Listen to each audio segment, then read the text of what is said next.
Le pouvoir de l'art, c'est qu'il te pousse à trouver une manière de t'exprimer qui est différente des autres. Il te pousse à développer ta propre personnalité. Par exemple, moi je suis un danseur. Et si tu es un danseur ou si tu as déjà regardé de la danse, tu vas te rendre compte que les gens, ils ont beau danser les mêmes danses, ils ont tous une manière différente de la danser. Moi je fais du hip-hop. Tu vas regarder des compètes de hip-hop, tu vas voir 15 personnes qui font du hip-hop. Et pourtant ces 15 personnes-là, ils font du hip-hop de manière différente. Pourquoi ? Parce qu'on est tous différents, on a tous une personnalité qui est différente. Et cette personnalité-là, elle va se retranscrire dans nos pas de danse, elle va se retranscrire dans nos mouvements. C'est la même chose, par exemple dans la peinture ou alors dans le théâtre.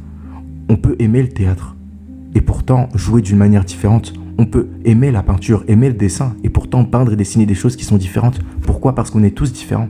Et cette créativité-là, elle vient de nous-mêmes, elle vient de notre propre personnalité.